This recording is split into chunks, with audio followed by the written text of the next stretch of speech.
கர்த்தருடைய பரிசுத்த நாமத்துக்கு மகிமை உண்டாவதாக. ஏலோகின் விடுதலை வார்த்தை என்ற நிகழ்ச்சி மூலம் உங்களை யாவரையும் நான் சந்திப்பதில் பெரிய மகிழ்ச்சி கிடைக்கின்ற காலை நேரத்தில் அந்த உன்னதமான ஆண்டவரை உயர்த்தி நம்ம எல்லாரும் சேர்ந்து பாடப்போகிறோம். உம்மை பாடாமல் என்னால் இருக்க முடியாது, உம்மை துதிக்காமல் என்னால் இருக்க முடியாது. அந்த அன்பு தெய்வத்தை உயர்த்தி, அந்த நீதியின் தேவனை உயர்த்தி நம்ம எல்லாம் சேர்ந்து பாடுவோமா? ஆமென்.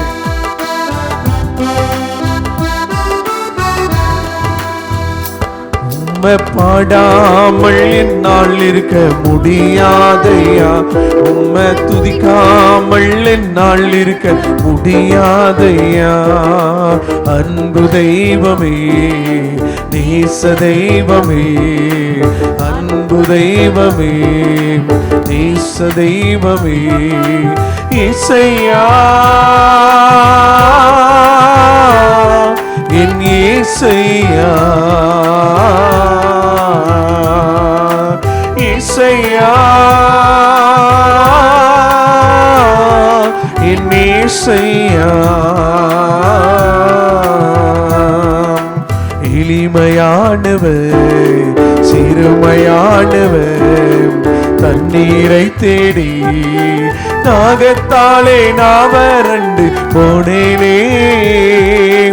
என்னை கண்டீரே, என் தாகம் தீர்த்தீரே. சொல்லுங்க பார்க்கலாம். என்னை கண்டீரே, என் தாகம் தீர்த்தீரே.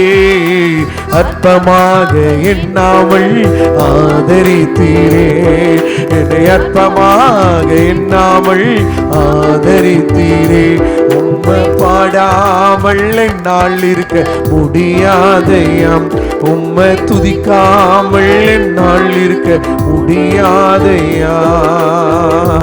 ஒருவேளை இந்த காலை நேரத்துல ஆண்டவர் நம்ம மேல் இரக்கம் உள்ளவராய் இருக்கிறான். சிறுமையும் எளிமையுமான உங்களை என்னை அவர் கண்ணோக்கி பார்க்கிறாரே. பிரியமான கர்த்தருடைய பிள்ளைகளே, நம்ம எல்லாரும் அவரை நோக்கி நம்ம பார்க்க போகிறோம். ஆண்டவரே எனக்கு இரக்கம் செய்யுங்கப்பா. நீங்க 1000 தலைமுறை மட்டும் இரக்கம் செய்கிறவர், அவர் நீதி செய்கிற ஆண்டவர், அவர் நீதி தேவன் நம்மோடு இருக்கிறாரே. ஹல்லேலூயா, ஆமென். அந்த நீதி தேவனங்கள் மத்தியில இறங்கி அசைவாடுங்கன்னு சொல்லி நம்ம எல்லாரும் நம்ம ஒப்பு கொடுக்க போகிறோம். ஹல்லேலூயா, நன்றி அப்பா. உடைய பிரசனங்கள் மத்தியில இறங்கட்டும் ஐயா, எங்களை அர்ப்பணிக்கிறோம் இயேசுவின் நாமத்தில் பிதாவே, ஆமென், ஆமென். ஹல்லேலூயா. கிறிஸ்துவுக்குள் பிரியமானவர்களே, இந்த மாதம் முழுவதும் ஆண்டவர் செய்கிற நீதியை குறித்தும் நம்ம நியாய தீர்ப்பை குறித்து நம்ம தியானித்து வருகிறோம். அவருடைய நீதியை குறித்தும், கடவுள் எப்படி நீதி செய்கிறார், யாருக்கு நீதி செய்கிறார், அவருடைய நியாயம் எப்படி இருக்கிறது என்று சொல்லி நம்ம தியானிக்க போகிறோம். வேதம் சொல்லுகிறது, ஆண்டவருடைய பிள்ளைகள், நம்ம ஆண்டவன் நீதியின் தேவன். அப்போ அந்த ஆண்டவர் எப்படிப்பட்டவர் என்று சொல்லி இன்னைக்கு நம்ம பார்க்கும் பொழுது, லேவியராம புஸ்தகம் 19வது அதிகாரம் 15வது வசனத்தை ஒருவர் எடுத்தவர்கள் வாசிக்கலாம். நியாய விசாரணையில் அநியாயம் செய்யாதிருங்கள், சிறியவனுக்கு முகதாட்சண்யம் செய்யாமலும் பெரியவனுடைய முகத்துக்கு அஞ்சாமலும் நீதியாக பிறனுக்கு நியாயம் தீர்ப்பாயாக. நீதியாக பிறனுக்கு நியாயம் தீர்ப்பாயாக. பிரியமானவர்களே, இந்த பூமி எப்படிப்பட்ட உலகம் அப்படின்னா, முகதாட்சணியம் பார்க்கிறதான உலகம். சிறியவன் பெரியவன் என்று சொல்லி அநேகர் நீதியை அவர்கள் புரட்டி போடுகிறதான இந்த காலத்திலே நாம் ஆண்டு கொண்டு இருக்கிறோம். ஆனால் ஆண்டவர் சொல்லுகிறார், நீ முகதாட்சணியம் பார்க்காத, சிறியவன் பெரியவன் என்று சொல்லி முகதாட்சணியம் பார்க்க கூடாது என்று வேதம் கற்றுக் கொடுக்கிறது. நீதியை புரட்டாதிருப்பீர்களாக. நம்ம ஆராதிக்கிற ஆண்டவன் நீதியின் தேவன். நல்லோர் மேலும் தீயோர் மேலும் மழையை பெய்ய பண்ணுகிற ஆண்டவர் எதிர்பார்க்க என்ன தெரியுமாங்க? நீதியை புரட்டாதபடி நம்ம வாழணும்னு வேதம் கற்றுக் கொடுக்கிறது. இரண்டாவது நம்ம பார்க்கும் பொழுது வேதம் சொல்லுகிற உபாகமத்தின் புஸ்தகம் 10வது அதிகாரம் 17-18 வசனங்களை நான் வாசிக்கும் பொழுது, நம்ம ஆண்டவர் எப்படிப்பட்ட தேவனா, உங்கள் தேவனாகிய கர்த்தர் தேவாதி தேவனும் கர்த்தாதி கர்த்தரும் மகத்துவமும் வல்லமையும் பயங்கரமுமான தேவனுமாய் இருக்கிறார். பயங்கரமுமான தேவனுமாய் இருக்கிறார். அவர் பட்சபாதம் பண்ணுகிறவரும் பாருங்க, அவர் பட்சபாதம் பண்ணுகிறவர் அல்ல, பரிதானம் வாங்குகிறவரும் அல்ல. பாருங்க, அவர் பரிதானம் வாங்குகிறவரும் அல்ல. பிரியமானவர்களே, கடவுள் ஒரு நாள் என்ன செய்ய மாட்டாருங்க, நம்ம ஆராதிக்கிற ஆண்டவர் பட்சபாதம் பார்க்க மாட்டார். அநேகர் சொல்லுவாங்க, எனக்கு ஆண்டவர் ஒன்றும் செய்யலையே, என் குடும்பத்துக்கு ஆண்டவர் ஒன்றும் செய்யலையே, என் பிள்ளைகளுக்கு கர்த்தர் ஒன்றும் செய்யலை. வேதம் சொல்லுகிறது, அவர் பயங்கரமான ஆண்டவர், வல்லமையுள்ள தேவன், மகத்துவம் மகத்துவமான காரியங்களை செய்கிறவன் அவர் ஒரு நாள் பட்சபாதம் பார்க்க மாட்டாராம். அவர் பரிதானம் வாங்குகிற தெய்வமும் அல்ல. அநேகர் சொல்லுவாங்க, பணத்தை கொடுத்து எதை வேணாலும் விலைக்கு வாங்கிடலாம், பணத்தை கொடுத்து எதை வேணாலும் நம்ம சாதிச்சிடலாம், பணத்தை கொடுத்து நீதி அநீதி புரட்டி போட்டு விடலாம், அநேகர் சொல்லுவதுண்டு. ஆனா ஆண்டவர்கிட்ட பணத்தை கொடுத்து ஆண்டவர் விலைக்கு வாங்க முடியாதுங்க. மனுஷனை வேணா விலைக்கு வாங்கலாம்.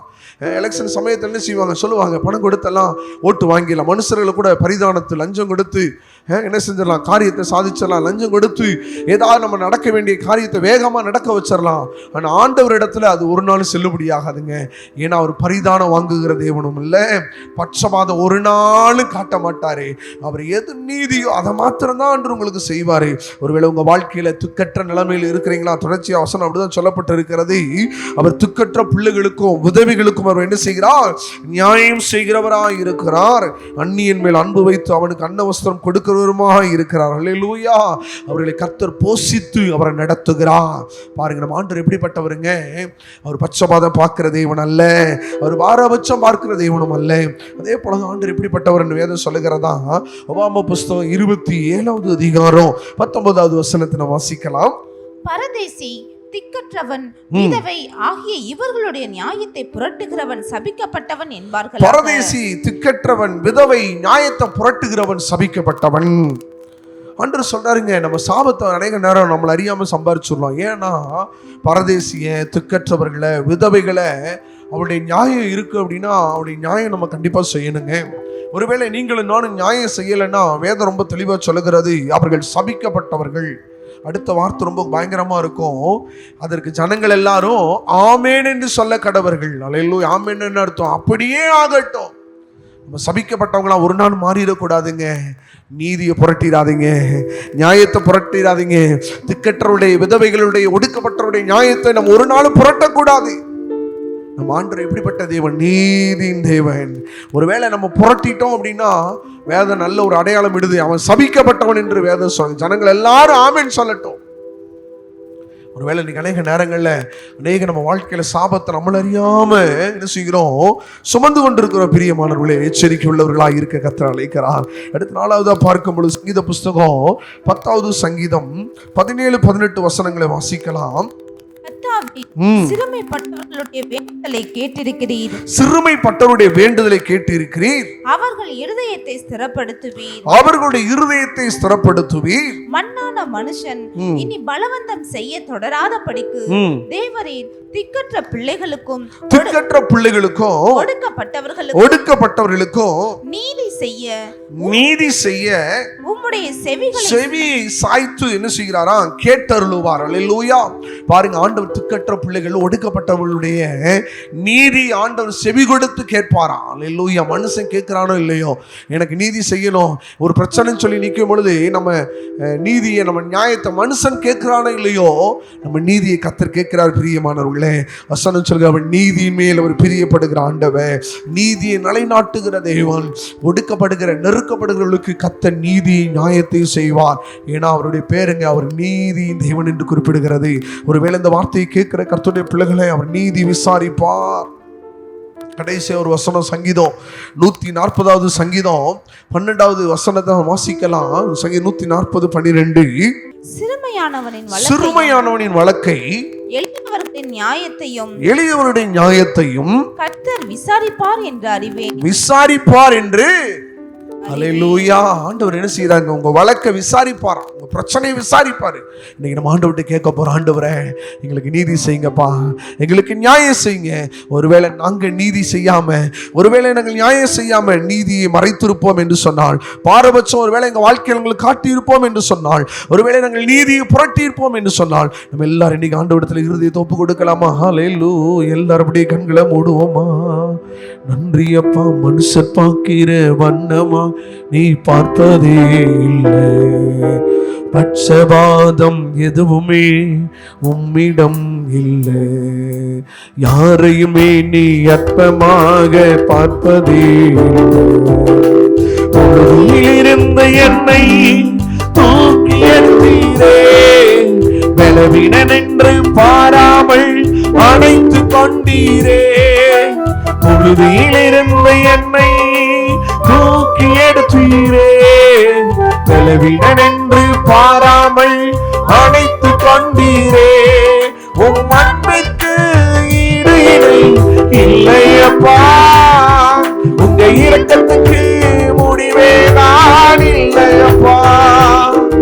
உம் அன்பிற்கு ஈடு இணை இல்லையப்பா. உங்க இரக்கத்துக்கு முடிவே நான் இல்லையப்பா. பாடாமல் என்னால் இருக்க இந்த காலை நேரத்துல உம்மை துதிக்காம எங்களால இருக்க முடியாது.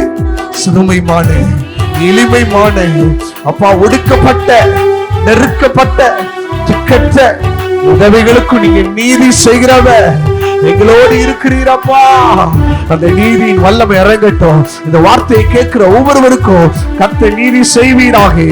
நீதியின் வல்லமை போல இறங்குவதற்காக சோதரிக்கிறையா.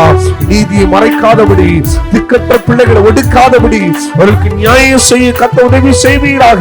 கர்த்தர் நீதியை நேசிக்கிறார். ஒடுக்கப்பட்டவருடைய நியாயத்தை அவர் நிலைநாட்ட விரும்புகிறார். இந்த காலை நேரத்தில் நீதி செய்கிறவர்களாய் கர்த்தர் மாற்றுவீராக.